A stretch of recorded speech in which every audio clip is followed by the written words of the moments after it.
Welcome to this first brief video on the 5 transformations. Traditional Chinese medicine is based on 2 conceptual frameworks, yin-yang and the Wu Xing. That is the 5 phases or 5 transformations. Wuxing is a metaphorical system that was used in early times to classify and describe the nature of things. It was based on 5 substances, namely wood, fire, earth, metal and water. In certain cases, which includes Chinese medicine, it specifies their order of succession and the relationships between them.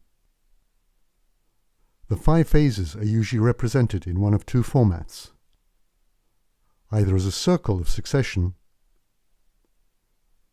or as a representation of the 4 directions with the earth as the center. In Chinese, Wu means 5. Numerology was important in earlier times, and all cultures used various groupings. In China, 3 was referred to in earlier oracle bones. The harmony of heaven, earth and man was a cornerstone of Chinese philosophy. 4 is covered by the 4 xiang, which are an extension of yin and yang. 6 will show up in the 6 channels, as seen in the Shanghan Lun. However, the number 5 plays a special role in both Eastern and Western thought. In Western cultures, it appears within the pentagram or pentangle. In Chinese culture, it is found in many areas. For example, we can see it in astronomy, which we know was already very well developed under the Zhou dynasty. The planets had the same names as the Wuxing and were known as moving stars. The sky was divided into 5 celestial palaces. 4 of these areas corresponded to the 4 directions, and the 5th palace, called the Purple Palace, was in the circumpolar region.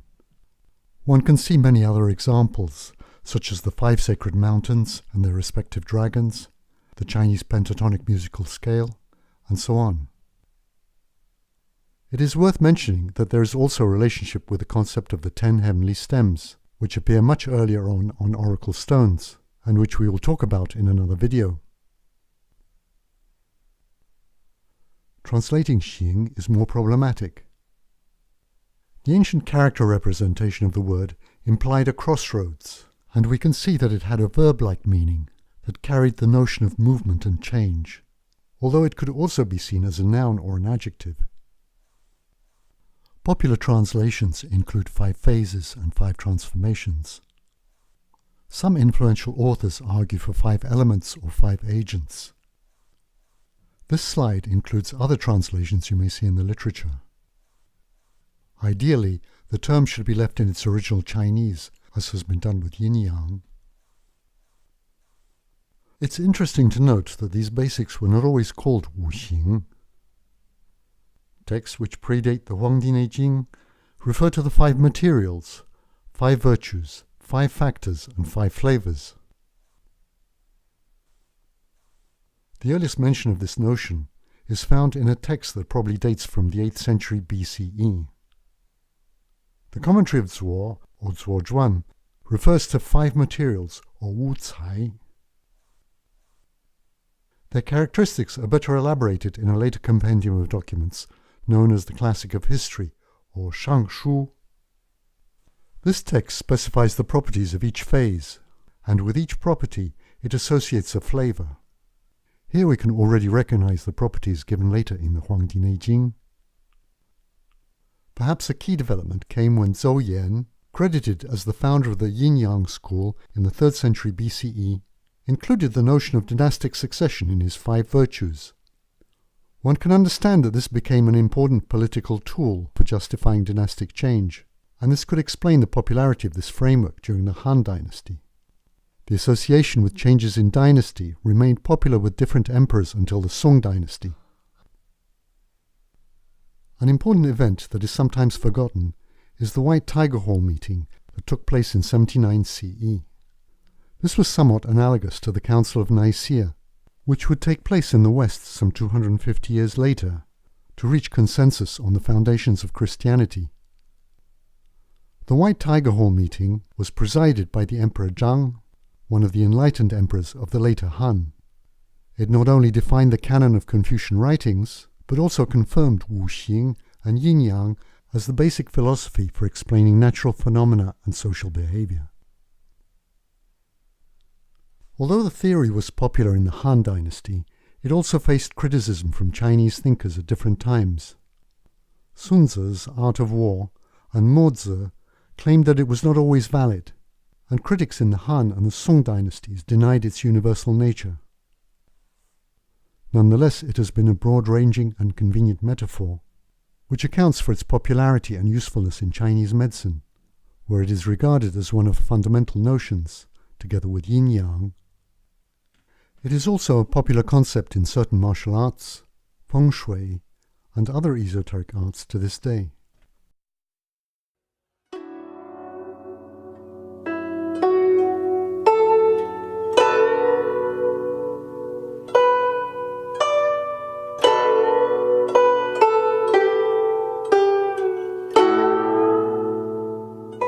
This slide shows some of the notions characterized by the Wu Xing. It shows that this concept extended outside of Chinese medicine and included such diverse ideas as the Confucian Five Virtues and the early dynastic successions. It is interesting to note that some notions were not always classified unanimously. The Huangdi Neijing is regarded as the fundamental text of traditional Chinese medicine and summarizes medical thought as it was viewed at the end of the Han Dynasty. In this text, liver is associated with wood, the direction east, and the season spring. But some earlier texts appear to have made this association with the spleen. An important aspect of the Wuxing is a series of relationships ascribed to the elements. The elegant geometric representation of these relationships makes this a very attractive conjecture. In some instances, these relationships work very well. In others, they fall short. In Chinese medicine, they can provide useful inspiration and help TCM doctors to provide treatment for their patients, especially in acupuncture. The four relationships or interactions are generation, restriction, subjugation, and reverse restriction. As you can see here, a range of vocabulary is commonly used to translate the different relationships, and each translation carries its own nuance. In general, the relationships are associated with either normal, that is healthy functionality, or abnormal, that is to say pathological functionality. We will first look at what constitutes a normal state of affairs, that is, a balance between the generation cycle and the restriction cycle. The generation sequence assures a normal natural succession of states, that is cyclical in nature. The restriction cycle ensures that no element is excessively generated, while the generation cycle makes sure that each element is replenished and is not in a state of deficiency. In the generation sequence, the elements are shown in a series in a circle. They are linked by the notion of engendering, supporting, or promoting. Wood can engender or promote fire. Fire produces ashes or earth. Earth gives rise to metal. Water condenses on metal in the morning. And water is necessary for wood to grow. An interesting extension of this idea is the notion of ascribing a figurative parent-child relationship to these elements.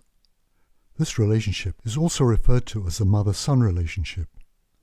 For example, wood can be considered as the parent or mother element of fire, while earth or ashes are the child or son element of fire.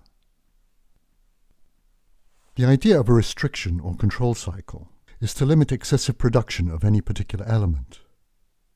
Water limits the spread of fire. Trees will stop mudslides occurring. Fire will help to control the shape of metal. Earth can serve as a dam for water, and a metal axe will cut wood. In this case, the controlling element can be thought of as the grandparent, with, say, water being the grandparent of fire. These notions correspond to the idea of parents nourishing and spoiling their children, as distinct from the grandparents who would keep them under control. Another way of presenting the parent and grandparent relationship is shown in this diagram, with wood as the parent of fire and earth as its child. Water is the controlling grandparent of fire, which in turn controls metal, its grandchild. As an example, we can use these notions to portray the ecological balance between deer and their environment. In the past, the deer population used to be controlled by coyotes and wolves, and the deer would feed on shrubs in the forest. The number of ticks, their figurative children, would be proportional to the number of deer, so the coyotes would simultaneously be controlling the number of ticks. This leads us to the two pathological relationships that arise from this framework: subjugation and reverse restriction. In the restriction or control cycle, water controls excessive fire. In fact, used appropriately, water and fire can produce beneficial results, as say in a steam engine. However, excess use of water will extinguish a fire. This is the notion of subjugation, also known as overwhelming, destruction, or suppression. Going back to our ecological example, we can see what happens if the equilibrium maintained by the controlling grandparent is disrupted. Say in our case, the number of coyotes is reduced.